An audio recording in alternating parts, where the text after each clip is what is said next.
Once you get to 100-ish or 200 or so subscribers is when you start to think about those channels in terms of, I have 3 buckets that I like to set them in, which is basically trading money for new subscribers, trading your time for new subscribers, and then putting in investment into flywheels and organic growth, basically scalable growth. And I think over time, how you invest into those 3, your needs change. Hello everyone and welcome to The Bootstrap Founder. Today I'm talking to Nicholls, founder of SparkLoop. Now, Louis is a newsletter expert, and we talk about how to get started with a newsletter, how to grow a readership around it, and we even dive into cold emails and what most people do wrong about them. So here's Louis.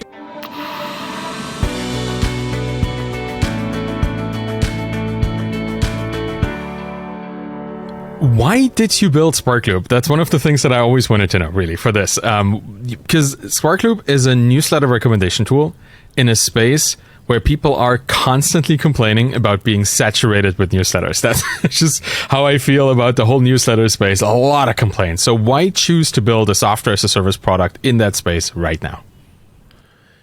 Yeah, well, I mean, I didn't choose to build it right now. We chose to build it about 3 years ago. I don't know if I would start SparkLoop in the same way today. Obviously, the landscape is very different. But what happened was I was doing some marketing consulting with a sort of a friend of a friend, and they ran a newsletter. I didn't really know that much about newsletters at the time, but I was helping them with some marketing stuff, and they asked me, hey, Louis, do you know how we can add a referral program to our newsletter? We really want to make an easy way for our subscribers to share with their friends.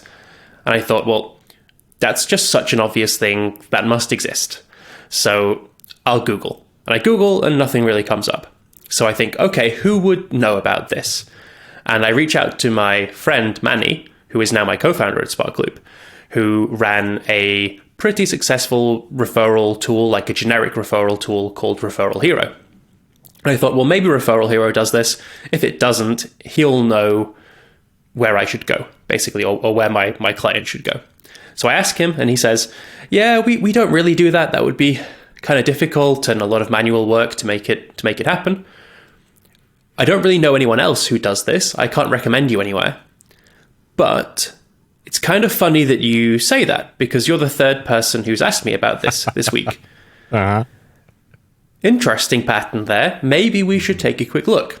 So we take a quick look and we talk to some other people. And originally I thought, well, this is just going to be part of Referral Hero. I'm kind of bored right now. I've sold my previous business. I haven't figured out what I want to do. My girlfriend at the time was fed up of me sort of sitting around the house and cooking bread and, all the stuff you do when you don't have anything to do. So, I thought, okay, I'll just help Manny with this. I get along well with him. It's a fun thing to work on. I'll do some of the sales stuff, help him do some customer development, some of the stuff that's sort of less in his sort of wheelhouse. And he was obviously full-time working on the other business. And we realized, this is definitely a really interesting thing. It's going to be very different to Referral Hero, even though it's referrals. It's underneath the hood, the onboarding flow, the messaging, the marketing, all of it's very different. So it needs to be its own standalone product. And at that point, why don't we just sort of partner up on it and do it together? So that's how it happened. That's really cool. Like that sounds like a truly validated approach to building a business. Because obviously when somebody tells you, this is the third time I've heard this, the pattern is quite obviously there. You just have to recognize it. Really cool. I do like the product and I use it for myself, for my own newsletter. And what I found over the year that I've been involved in it, right? Don't think I've been a customer for just a year, but it doesn't matter. Like I've watched it over time. I saw it change a little bit. And what I saw most recently is that you've built this kind of network in the product. You use like your own tool to connect people to, amplify each other's lists, essentially. Was that an intentional idea at the start?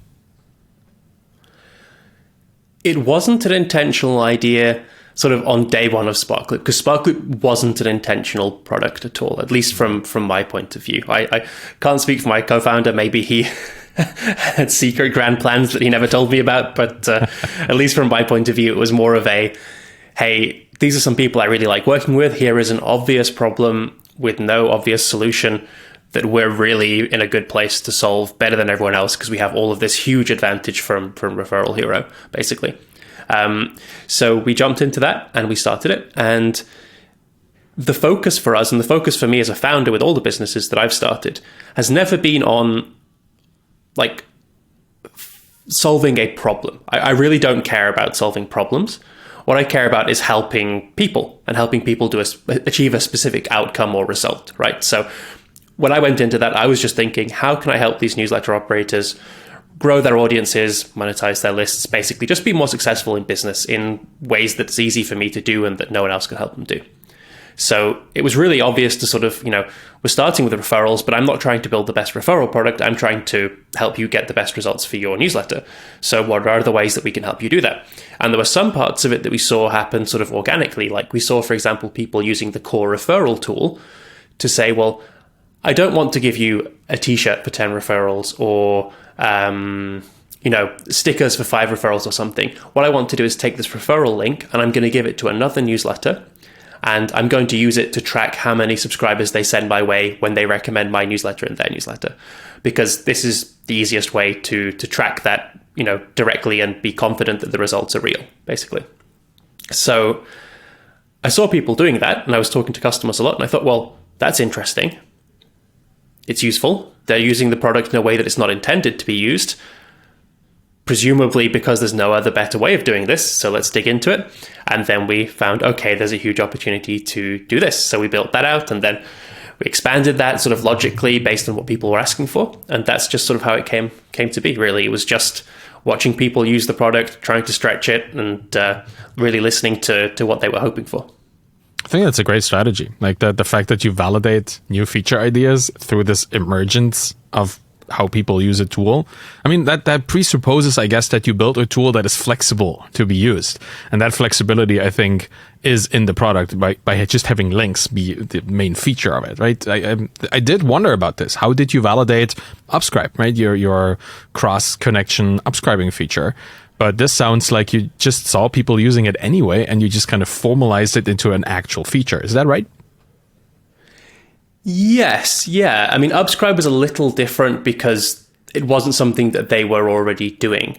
That was a mixture of an idea that I'd worked on as a previous project that I just sort of never really was super interested in. So it was basically the exact same upsell mechanism, but for e-commerce businesses, basically, where they would share leads together after someone buys. And so I'd had that in the back of my mind pretty much since the beginning of SparkLoop.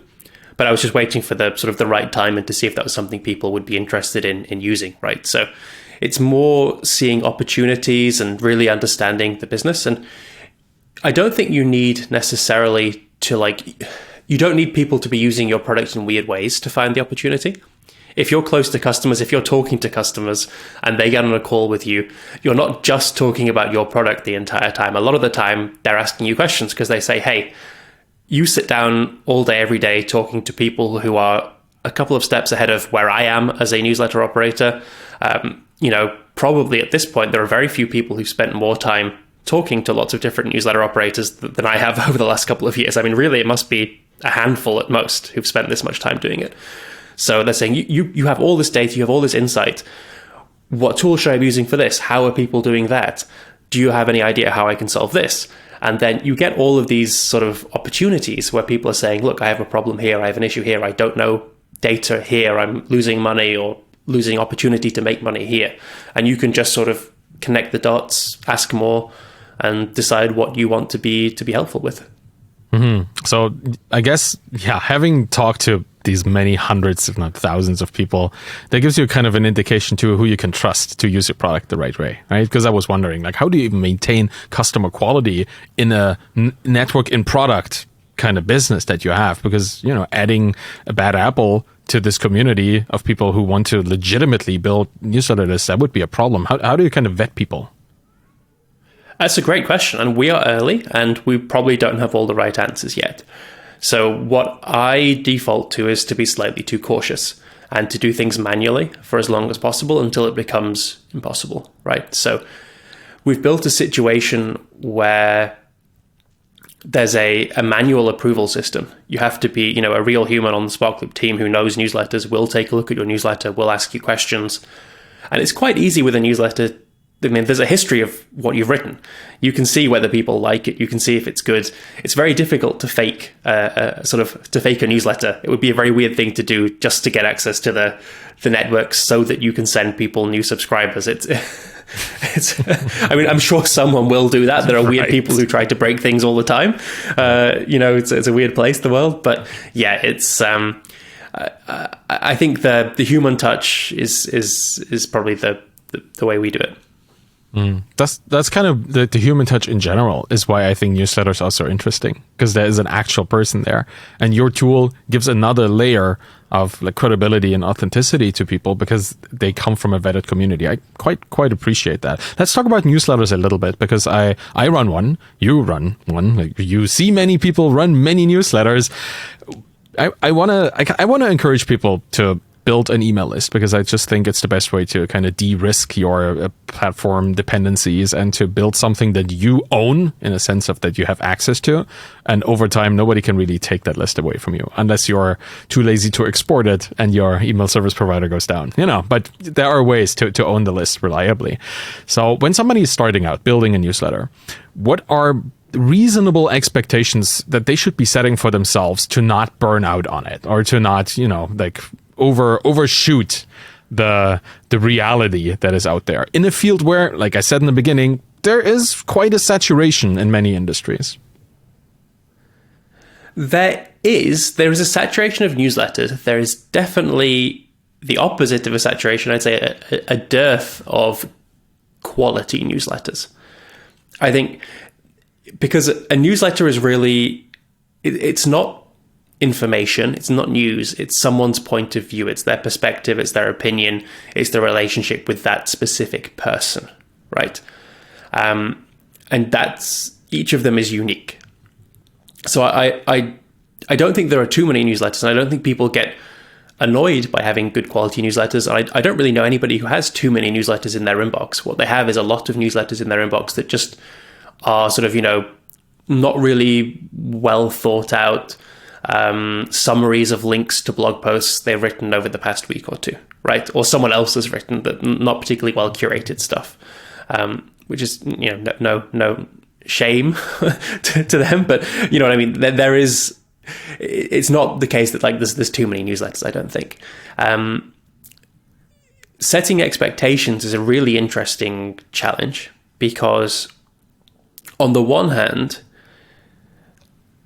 I think that, well, let me back up quickly on that. So I think there's two ways that people approach writing a newsletter, or approach wanting to build a newsletter. I think it would be kind of cool to write some stuff on this topic. How do I do that? Where do I start? How do I make this successful, right? And then there's also, I want to build a newsletter, or I want to build a media business, and I want it to be big, and I want to monetize it, and it's a serious project. It's not a hobby. It's not a labor of love. It's not kind of an experiment. It's a real thing. If you're the second type, where you really want to make this a big thing, I think in general, you should be very, very aggressive. And I think you should look at how people are growing their newsletters today in general and say, no, those goals are way too slow. People who are smart, who figured this out, who are doing this well, are just exploding their audience growth way faster than average. And you should set very, very high expectations. And we can talk about how and why and maybe what that looks like. If you're more sort of the normal case where it's, I have some cool ideas, I'd like to write, maybe it's a blog post or two, but I should probably write it as a newsletter so that I can connect to the audience and own that relationship with them directly and build that over time. In that case, what I would normally suggest is just take the path of least resistance, go wherever you can that makes it easy to write and to get into a writing habit. And the most important thing in that case, I think, is to not just write the newsletter, but to share your thoughts very publicly in every public space that you can where your audience hangs out. So if that's Twitter, great. If that's LinkedIn, great. If it's Indie Hackers, if it's Medium, Facebook groups, wherever it is, wherever your audience is, you want to be having those conversations in public, not just sort of hiding them away in your newsletter because you're a newsletter writer. I think at the beginning, it's very important to be everywhere. That's a very interesting insight, because I mean, I'm all over the place, but that's because I have a lot of time. Not everybody has the benefit of just spending the whole day in their basement building their media business, right? So I often feel people want to focus and prioritize one thing, and owning a list, having a newsletter that they control and where they can essentially say what they want to whoever they want to. That seems interesting, but you're saying that the newsletter is just one of many ways of distributing your knowledge, and the other ways also matter in that sense. Do you have any kind of advice on how to cross-link these things, like with the whole flywheel effect where one source leads to the other? Do you have any expertise in how people can make this work for them? Yes, definitely, and we can definitely talk about that. That tends for me to come slightly later. It's after that initial push, right? So it's once you get to 100-ish or 200 or so subscribers is when you start to think about those channels in terms of, I have 3 buckets that I like to set them in, which is basically trading money for new subscribers, trading your time for new subscribers, and then putting in investment into flywheels and organic growth, basically scalable growth. And I think over time, how you invest into those 3, your needs change. To begin with, though, and again, we're excluding people who are just, look, I want to write some cool stuff. I don't care how many people read it, right? If you're one of those people, that's amazing. That's not right or wrong. It's just, go for it. That's cool. I'm not talking to you now. If you're talking to someone who really wants to grow a newsletter and get, thousands of subscribers and monetize it and so on, what I would say is don't even begin to write the newsletter until you're really confident that the day that you announce that newsletter in the places where your audience hangs out, just by posting there, you're going to get at least 100 subscribers. If you don't have that connection to the audience, if you don't have the respect in that space, if you don't know the people well enough that they would be excited to jump on your list, probably 100 or so, you're probably not ready to write a very good newsletter for them anyway. So I would spend more time learning from them, getting to know them, establishing yourself sort of publicly in that community before you even bother, setting up an ESP and sending an email and all that kind of stuff, really. So just like with any other entrepreneurial effort, doing the actual product work is not even the main part of the business. Oh man, that's going to be disappointing for everybody who just wanted to write and send an email just now. But yeah, I get it. Obviously, there's a lot of preparation to get people excited to then listen to you. And I felt the same way. I think I started my newsletter a couple months after I had my blog going, and the blog was where I already wrote. So the newsletter kind of turned into an extension, a different distribution mechanism for that. But I had the audience that was then interested in not having to go to my blog every week, but getting it in their inbox. So I had my pre-warmed kind of initial seed audience, and that grew over time. That's very interesting. I want to talk about the buckets because I feel this is something that you introduced me to conceptually just now, and in the past through all your writing and the things you've been sharing publicly on Twitter, which, by the way, is a great thing to follow you on Twitter because people should, because they're going to learn a lot from you. But the buckets are interesting. Let's talk about the pay bucket, like the put money into audience growth bucket, because as somebody who is on social media a lot, having to deal with people who bolster their numbers by buying fake follows and that kind of stuff, that has always been my perspective on buying subscribers.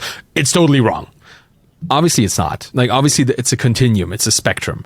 And I wonder, where do you draw the line? Where is, buying access to subscribers, where is that bordering on fake or on overusing the means of buying them? I don't know if that makes sense, but where how much is too much in terms of buying subscribers? Yeah, it's interesting because you're never buying a subscriber, right? I would never suggest, because you probably could buy subscribers. You could literally go out and buy an email list of 50,000 subscribers and import them into your ESP and send emails to them. It's probably not very legal, but I suppose you could literally buy subscribers.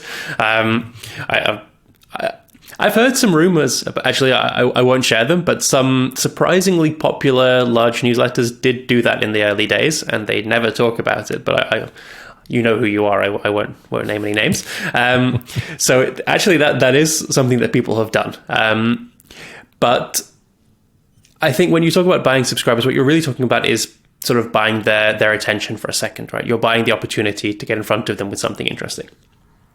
So in order to then effectively be able to convert them to be a subscriber and for them to then stick around, you've still got all of your work ahead of you. You still have to say something interesting to them in that opportunity you've paid for. to make them want to jump in the first place. And you still have to then engage them and give them good content, because otherwise they're going to unsubscribe. So if you can do both of those things, then you're also quite likely to grow well organically. And really, you have to be, the things you need to do to grow effectively when you have a paid newsletter or when you're doing paid acquisition is the same stuff that you need to do for organic acquisition. You just are putting a bit more fuel on the fire, basically, right? So there's no point, you can't just rely on paid. And the reason you can't just purely rely on paid is that with newsletters, you have churn, right? So every time you send an email, people will unsubscribe, either because they don't need it anymore, they're overwhelmed. They've sort of, if you have a newsletter like yours, well, maybe they're just not in a phase of their life where they're bootstrapping anymore. Maybe they've moved, on, they've had kids, they're whatever it is. That's awesome. That's the best kind of churn, right? When people just graduate out of the kind of category that you're in. Yeah, I love that. Exactly. Maybe they've built their business, sold it, and they don't need your advice anymore. Perfect is what everyone wants, right? So if you have that, as your newsletter grows and grows and grows, more and more people, even if it's the same percentage of your audience, are going to leave, right? If you're losing 1% every day, that's when you have 1,000 subscribers, that's 10 subscribers. If you have 1 million subscribers, that's, 10,000 subscribers. Yeah. Every day. So you need to be adding 10,000 subscribers every day at that scale just to even stay the same size. And if you're relying completely on paid growth, then that becomes very, very, very expensive, and it doesn't scale very well, because to get 10,000 subscribers, you have to pay more per subscriber than to get 5,000 in most cases, because you're really scraping the bottom of the barrel at that point. So you need some sort of inbuilt flywheel as well, some sort of unfair advantage. Would you consider this to be like the shareability of a newsletter, or is it something else? Because that's how I know it from SaaS businesses, right? If the business is so cool that you just want to share it with your peers because it's going to empower them just as much as you and thereby everybody else, then you want to share it. But there are businesses out there also in the SaaS space where you get an edge if you use it and you don't share it. And so shareability for some businesses is low, because, if you get an edge over other people, you're not going to tell them to use it. So how does it work for a newsletter? What makes a newsletter word of mouth worthy? Yeah. So first of all, I don't think you necessarily need word of mouth.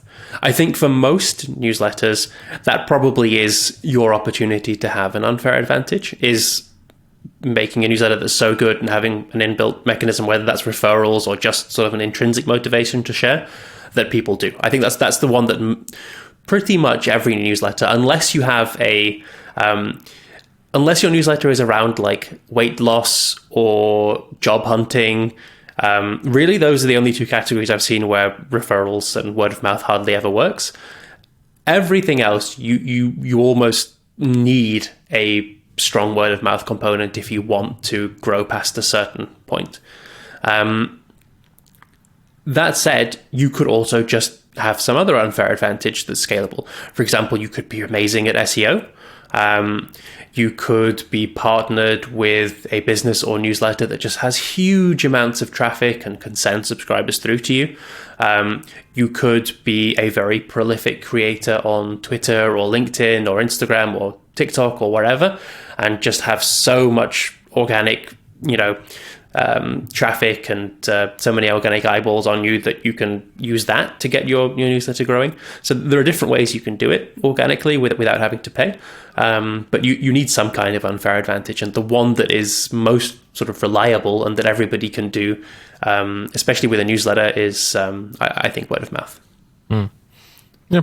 I guess that also feeds into your whole presence on other social media channels, right? If you can empower people to talk about you and share the things that you do, your newsletter is going to be one of those things that they will talk about.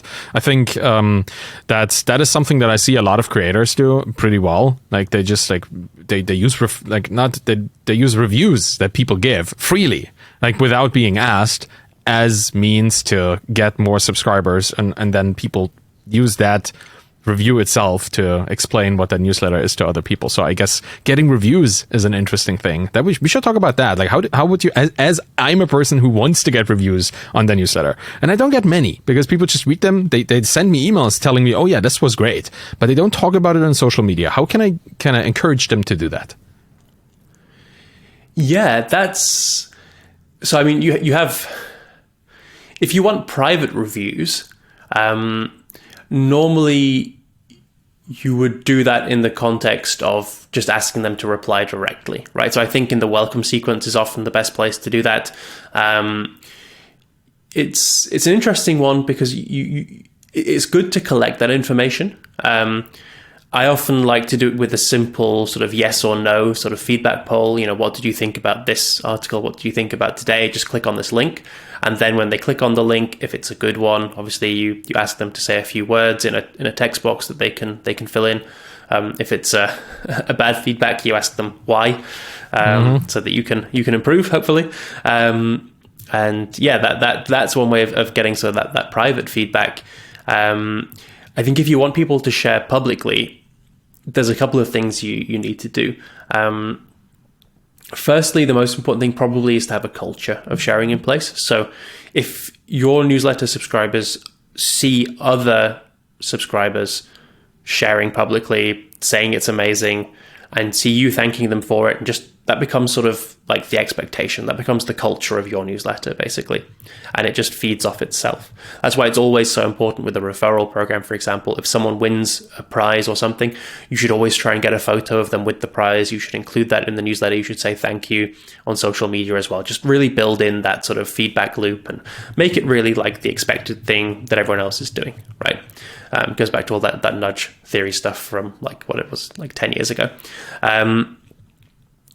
After that, you then have a couple of different things, right? You have to make it super easy for people to share and to say thank you and say what they like about it. So you should suggest something for them to say, and you should give them a one-click option to share that. Then you should also tell them or make it easy for them to know where they should share or who they should share with, right? So they don't have to think about any of this stuff. You should say, be very specific. Go and tell your friends on Twitter, or share with your best work colleague, or whatever it is, something like that, and make it incredibly easy. Give them the message that you want them to say. And then you want an incentive. And ideally you would have a mix of both an intrinsic incentive and an extrinsic incentive. So a reason not from outside, like just a reason why it's good for them to share, even if they weren't being given anything, plus then also something on top that they'll get if they do share, basically. It's always been a problem for me, like coming from the engineering background, where we've been taught by, well, I'm not going to name the universities and places that taught me that, but that all marketing is bad and all asking people to do something for you is equally bad. Like it's kind of build it and they will come, apply to everything else, which is horribly wrong.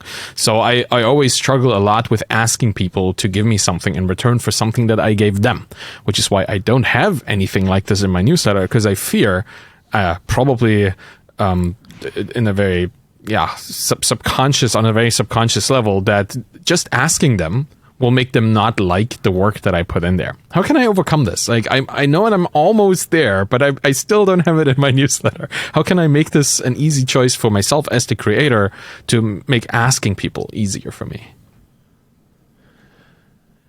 It's a good question. I mean, why are you happy to charge money for your products and services then, if you're not happy to ask people to take actions in return for something?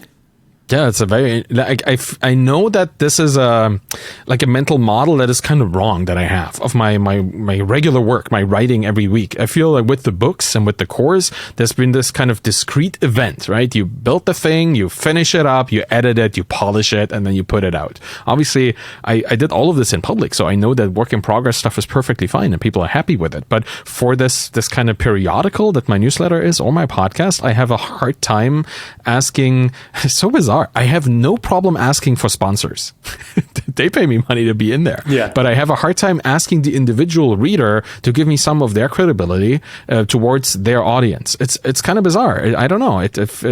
I wish I knew how to overcome this easily or not even have this problem, but I feel I don't want to intrude on our relationship that I have with this person reading my stuff. I don't want to commercialize it at this very moment where they've just read something that might inspire them to do whatever they want to do in their business. So maybe that's what it is. I don't want to, there's a sanctity to them reading my newsletter. That's how I feel.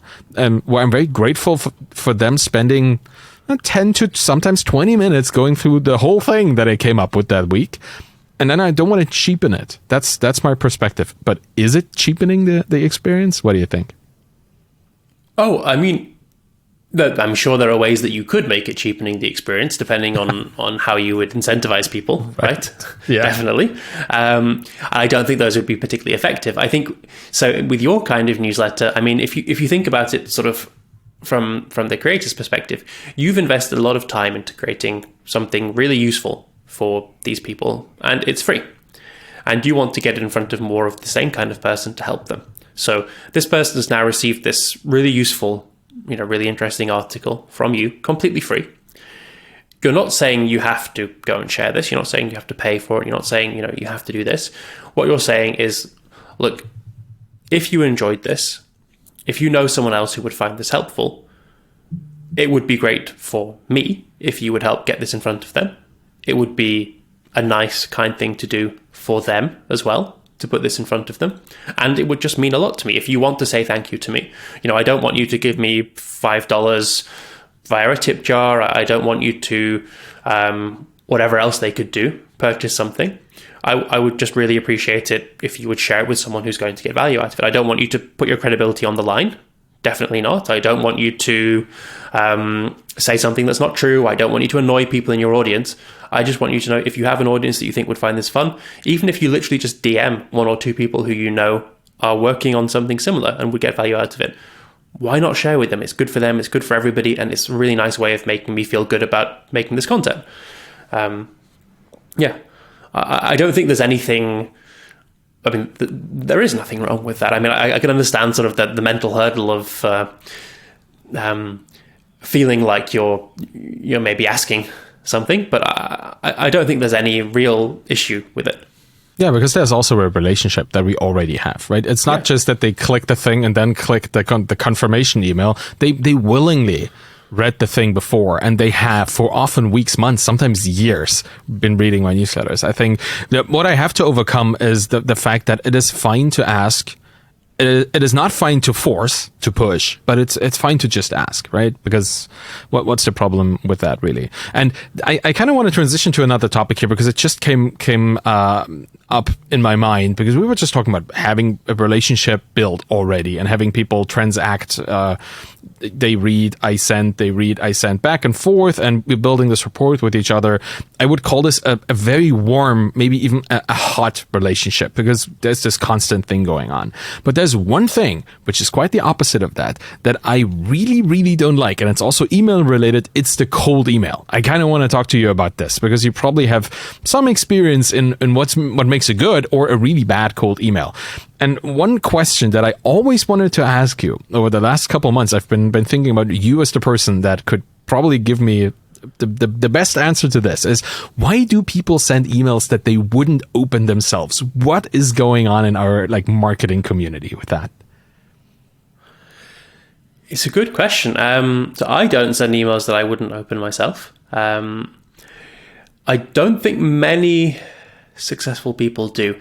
And I think where this comes from, you have to sort of take a step back and think about where, if you look at bootstrapped founders today, solo founders, indie hackers, where we learned marketing and the people we've looked up to, because bootstrapping was a relatively new thing. And you have some examples of sort of odd ones out who didn't do this, but very, very few. Really, the majority of us who are working in sort of software today, where we learned marketing and sales is from VC-backed companies about 10, 12 years ago. roughly is when that started happening. Right, that's where the playbooks came from. If you look at predictable revenue and I'm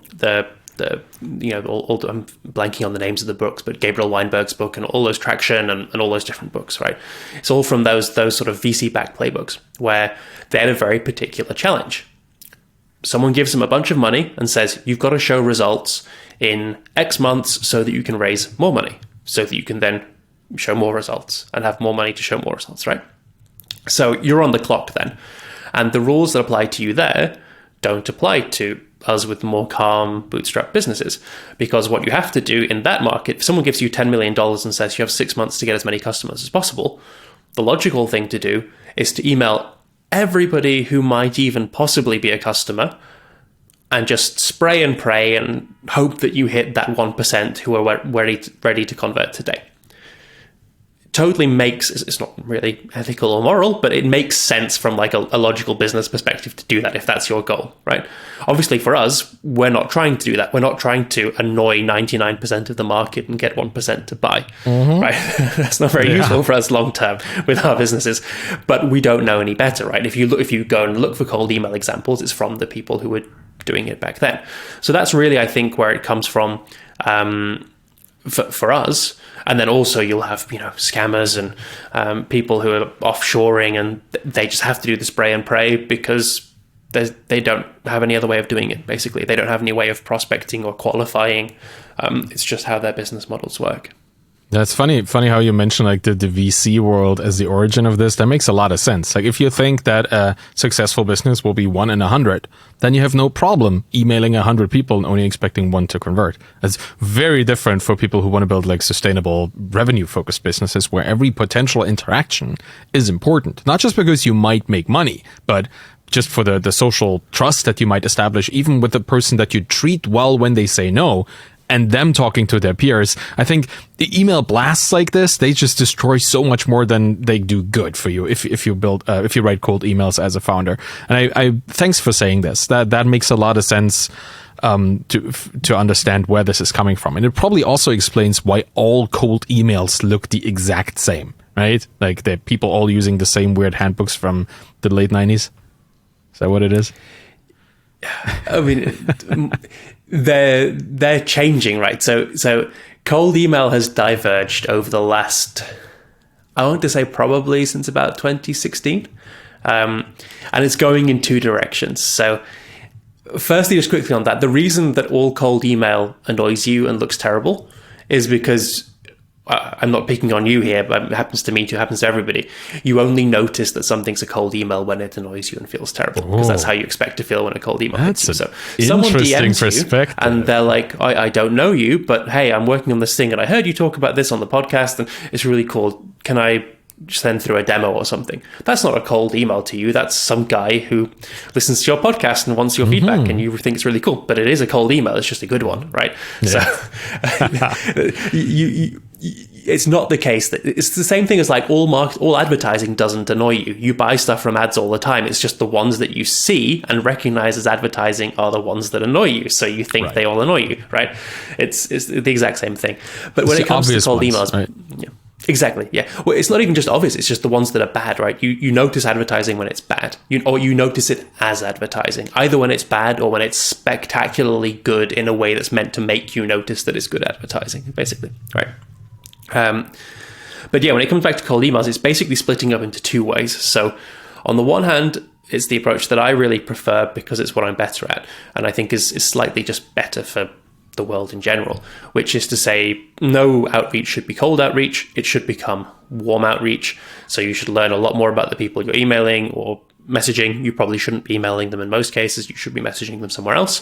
And it should feel almost like a warm outreach. They shouldn't feel like someone's messaging them out of the blue. It should feel genuine, and they shouldn't notice it as cold outreach, basically. It should be very, not personalized. I don't like personalized because, I'll come on to that in a second, but I mean personal, right? So it should feel personal, should feel unique, should feel legitimate.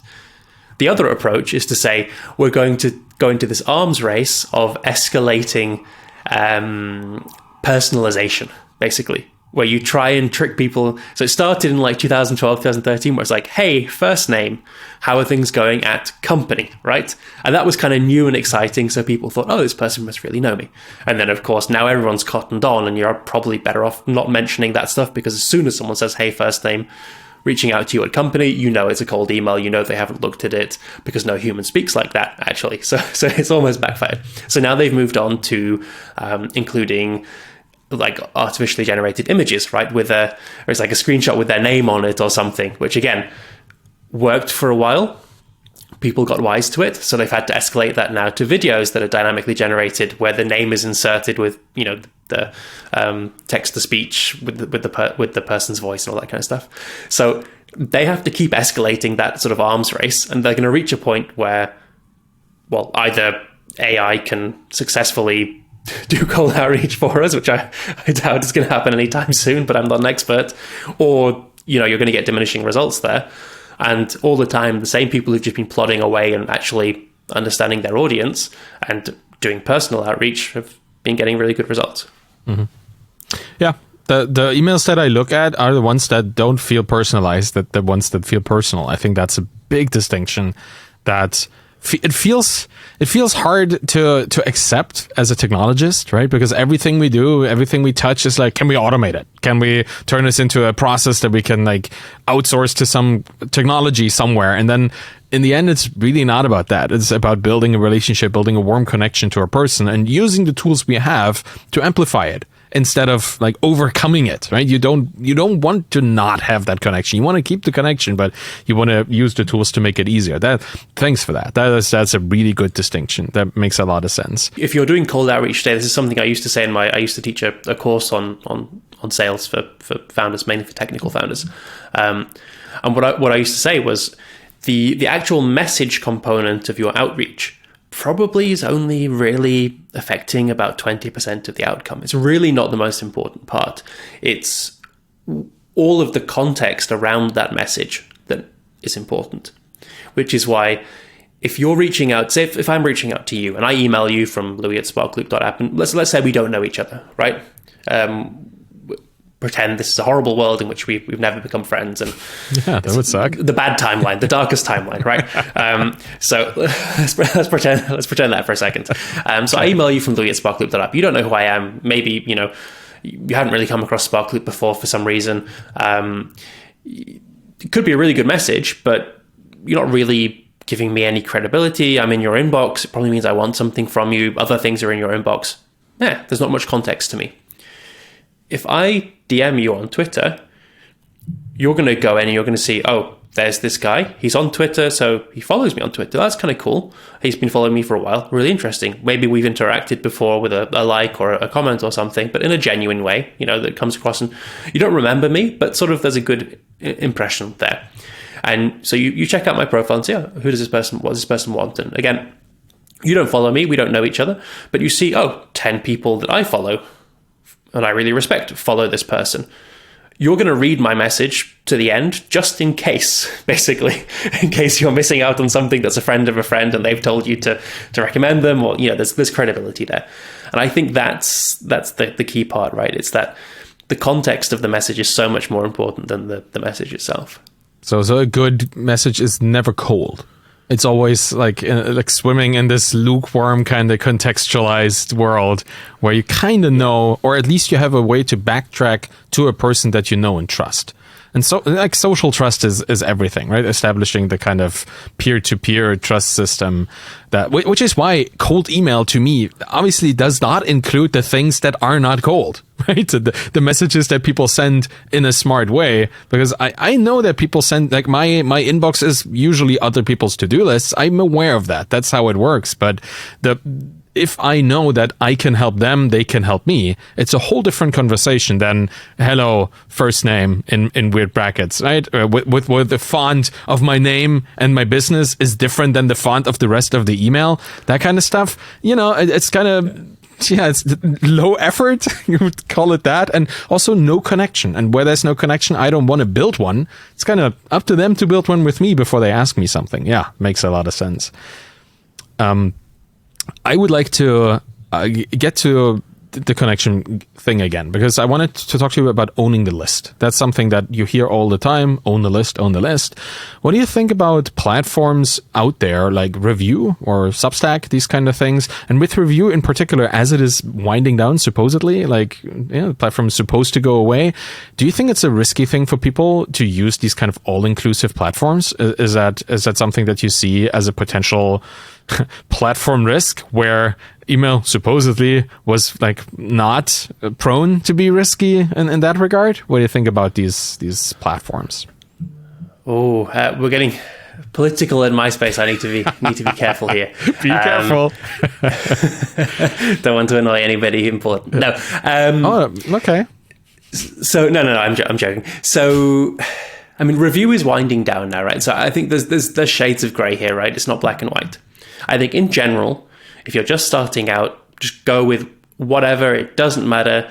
Just start writing. If you're not sure if you want to run a newsletter, if it's going to be big, just go somewhere that you can start writing. Again, the most important thing is to be present in your community anyway. So where you write isn't a huge deal at the beginning.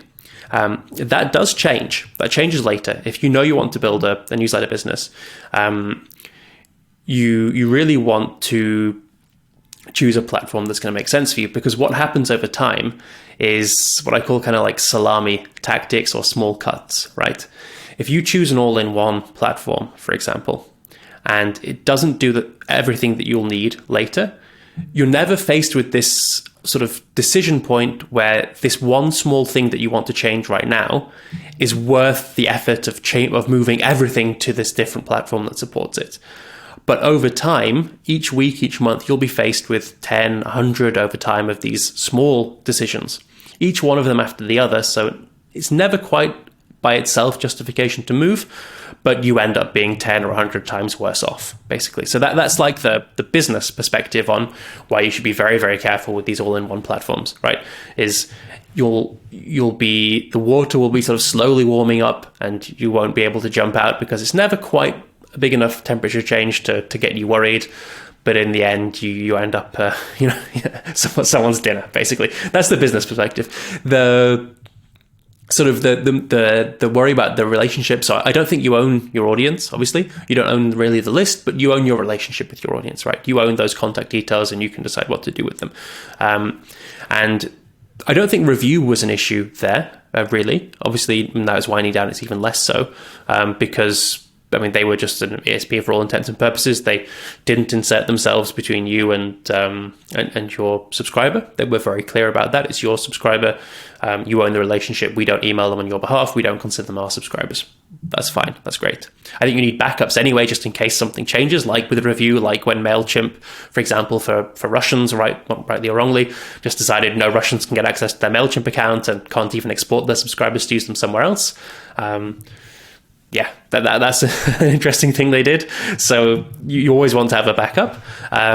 But at the same time, if you look then at something like a Substack, for example, that's basically saying, look, we're giving you all this stuff for free.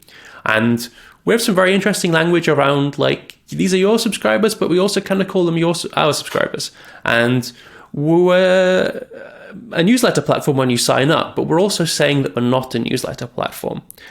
We're a platform where creators can grow their audiences or connect, or users can connect with great writing, or whatever they're calling it today. I don't know. But the point is very clearly that they consider your subscribers to also be their subscribers. And they're not very clear that they will always consider your subscribers to be your subscribers, and that you will not always necessarily have the option to export that direct relationship with those subscribers and move it somewhere else. So personally, with that kind of platform, with platforms where they do everything all in one, you do have to kind of say, well, if I'm giving you the way that, like, you own the way that I make money, you own the relationship with my customers and my subscribers, you can contact them on your behalf without asking me. Are they my subscribers, or are they your subscribers and I'm sort of borrowing them? I'd be very worried about that if I paid any attention over the last 10, 12 years of what happened with Facebook and everything like that. Yeah, borrowed audiences always have the risk, right? You have these great synergy effects in there because they can suggest cool things and they can make things happen because they own the network between people. But yeah, ownership is a hard concept on other people's platforms, right? Like it's always a pretty good idea to find a way to export things reliably. I personally believe that you should do this on a monthly basis. Like, you never know what might happen, right? It's like the Russia thing with MailChimp. This is one of the biggest examples here. Good to know that you see those risks as well, because I was wondering about it and I wanted to see like your perspective from somebody who's been talking to a lot of newsletter creators. Wow. Thank you so much, man, for sharing all these things today. That was a lot of good newsletter stuff, a lot of good email stuff, and even some SaaS insight. That was a wonderful conversation. Where do you want people to go to find you, follow you, and give you access to their email inboxes? Oh, well, I mean, I would love for you to connect with me on Twitter. Is probably the best place to find me. I'm sure you can stick a link in the show notes so people don't have to decipher my name. How it's spelled is a little bit weird. Sure. Absolutely. And then otherwise, if you're interested in newsletters and you would like to grow your own one faster, I don't think you necessarily need to go and sign up for SparkLoop straight away. But the Send and Grow newsletter that we send out every week is, I think, pretty good. I write it myself. And it's great. I think it's a worthwhile read. Oh, it definitely is. I'm subscribed, and I can tell you it's pretty good. So yeah, go ahead, like follow Louis on Twitter and sign up to his wonderful newsletter and check out SparkLoop. It's really cool. I use it. It's a wonderful tool. Thanks so much for being on the show today. Thanks for having me, Ovid. It's been great to catch up again. Pleasure. And that's it for today. Thank you for listening to The Bootstrap Founder. You can find me on Twitter at ArvidKahl, ARVIDKAHL. You'll find my books and my Twitter course there as well. If you want to support me and the show, please subscribe to my YouTube channel, get the podcast in your podcast player of choice, and leave a rating and a review by going to ratethispodcast.com/founder. Any of this will really help the show. So thank you so much for listening and have a wonderful day. Bye-bye.